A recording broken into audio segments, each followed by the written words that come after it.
think the world was flat. And as the vapor starts to jet from the valves, I sense a boom. It went off. The world was flat. Admiral Richard Byrd. The other main way they simulate the zero gravity is with suspension in front of a blue screen. And they use that trick for extended periods of time, for longer than 45-second segments. But they can't move around as much. They can't do the acrobatic flips and rolls in the extended mode. So there's full motion mode where they can fully move around, and that's faked in a plane. And then there's suspended or extended mode where they're suspended by wires in front of a blue screen. They don't move around as much, but they can make the scene last for a longer period of time.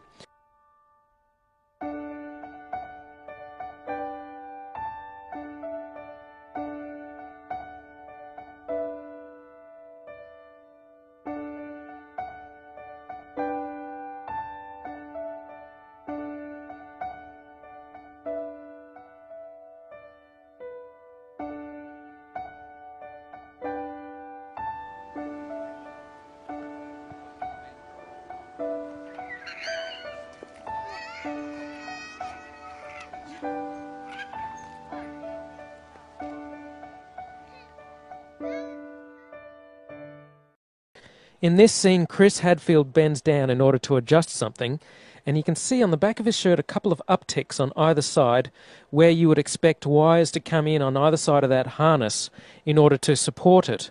Of course, they've computer graphicked out the supporting wires. You can't actually see them, but what you can see is a very slight discoloration where it's slightly lighter and then it goes slightly darker. And that's strange. That shows a couple of things. First of all, it shows that this isn't live from space. They're often portraying that this is live. Of course, these things are fully choreographed and edited in advance to make sure that there's nothing too obvious that you can see that gives away that this is a suspension in front of a blue screen hoax. The other thing it shows is that this is not raw footage coming to us. This is edited stuff. This is supposed to be a legitimate space program. This is supposed to be the International Space Station, and we should be able to see whatever's going on. But they edit things because the whole thing is edited. In one extended mode scene, Chris Hadfield on the right is going back. He's going back, and then he just stops. That's an odd motion. You would expect if this was true zero gravity that you have to support yourself, you have to stop yourself on both the top and the bottom of your body as you're drifting back. If you just stop yourself with your feet, then your head will rotate backwards. Conversely, if you just hang on at the top with your hands, then your feet will still keep moving. You have to support yourself at both the top and the bottom of your body. But his hands, Chris Hadfield's hands, aren't touching anything. He just goes back and then he stops. And that's odd. You can see a sort of a harness sticking through the T-shirt of Chris Hadfield. It's a harness that's around the waist. That's how they're supported. Also notice that Chris Hadfield has the habit of bringing his knees up. That's because his stomach muscles aren't as strong. He doesn't have as much midriff strength as some of the others who are able to elongate their body and make the hoax look a bit more realistic. He's constantly bringing his knees up because he's not as strong as the others. Occasionally, though, the others bring their knees up too. Notice that in the extended scenes, which seems to be done in front of a blue screen, like if you have a look at this guy going back towards the screen, there's some strange shadows there, look like they're CGI'd in. Using computer graphics, they edit out the supporting wires and edit in these rotating floating objects. They always seem very concerned with the object. Chris Hadfield looks at it very closely. You don't want the object getting too far out of control, because if it starts bouncing off the cabin in a weird way or goes back to the blue screen, it could ruin the whole illusion.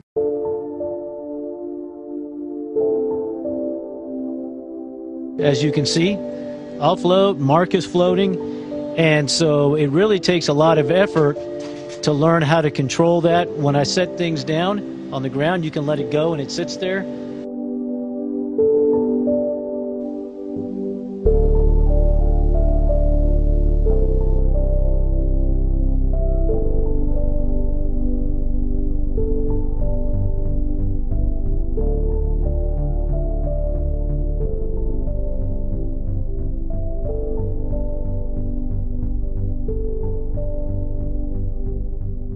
And so we think, just like at home, you have your lights on the ceiling, so that is up.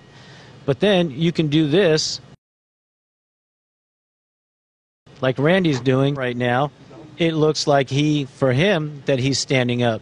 So there's really no sense of direction other than maybe the writing on the walls and the lights that we have.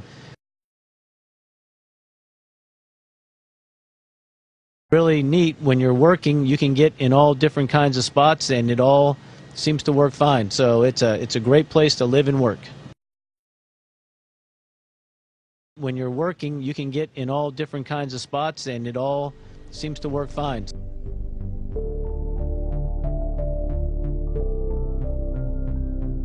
Is this a hoax? Are you really in space still? See the hair? I don't know. We're going to have to do something for you.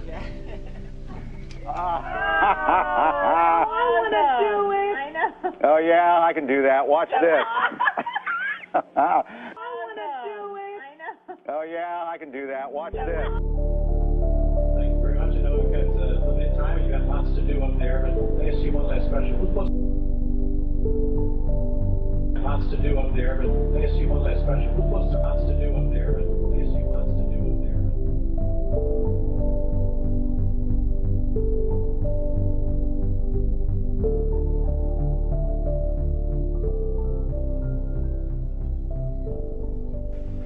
What's the most fun for you? I mean, is that it? Is weightlessness it? If somebody asks you what's the most fun?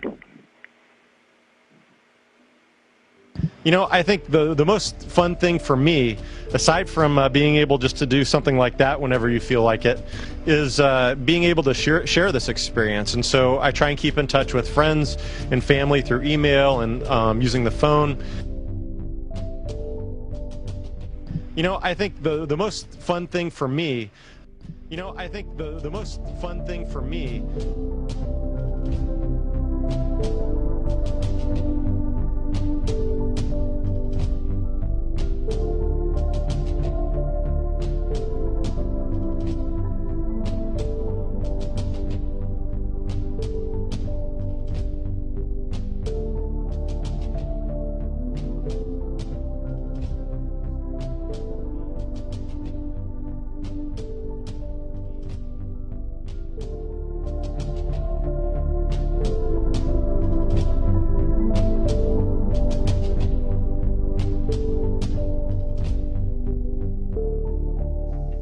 you designed in a certain way to have it actually the screen directions flopped, right?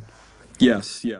It's on wires, but it's all upside down, and then the camera does a sort of rotational move that makes everything else look. It's sort of, we found like even little tricks like flopping images or things like that, or putting a camera upside down or things like that could do a ton, because it really helps sell it. Because the intent actually is to sort of confuse the viewer enough in terms of directionality, because that's sort of what space does.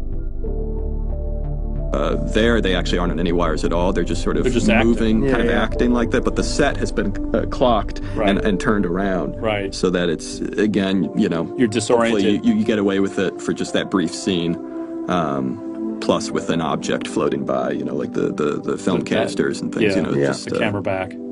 Things like that can hopefully do just enough to help sell it. Yeah.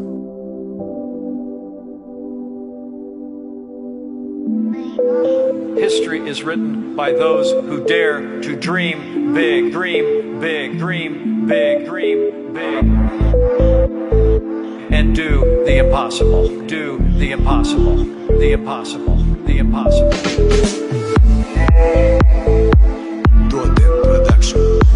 I don't know. They appear to be weightless, hitting zero-G like the fearless crew of a forgotten Apollo mission, whose only objective was to obtain a beef and cheddar classic and return home to Kathleen Quinlan safe before sundown. I don't know.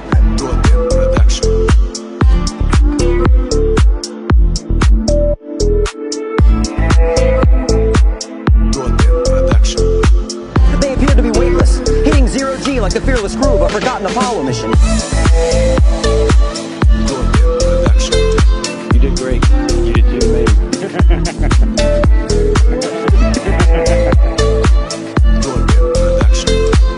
They appear to be weightless, hitting zero-G like the fearless crew of a forgotten Apollo mission.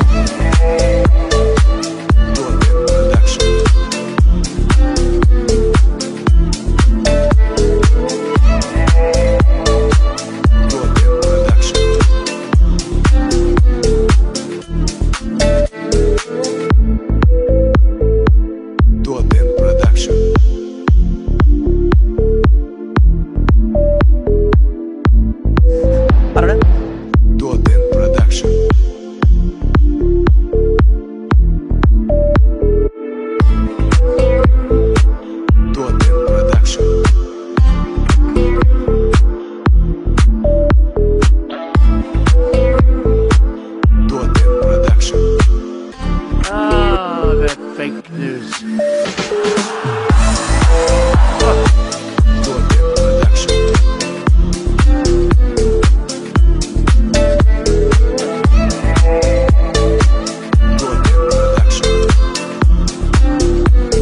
You did great. You did too, man.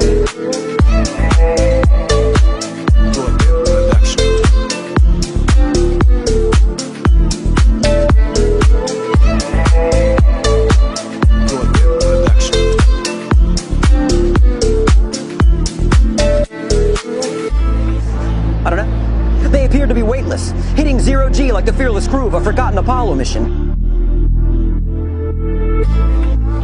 History is written by those who dare to dream big. And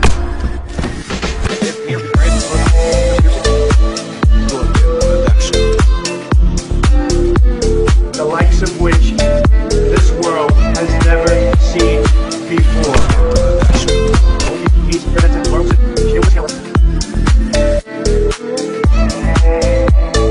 A giant rocket, more than 300 feet, made of new metal alloys.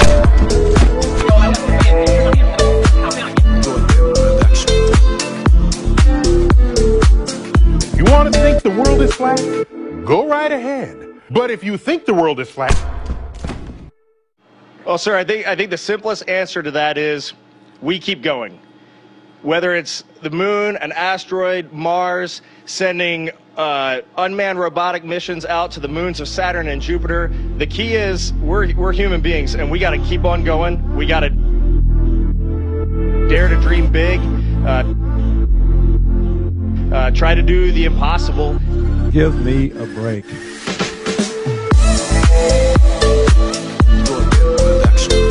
This whole thing is the biggest fairy tale I've ever seen.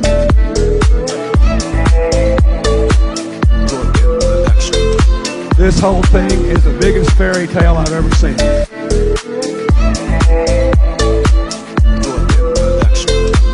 This whole thing is the biggest fairy tale I've ever seen.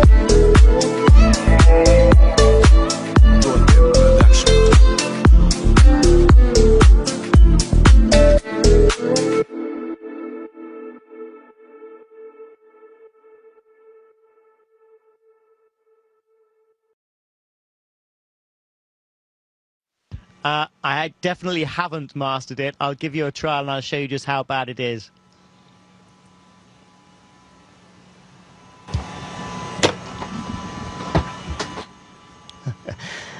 Practice makes perfect. Give me another week. This world is not what you think it is. This world is not what you think it is.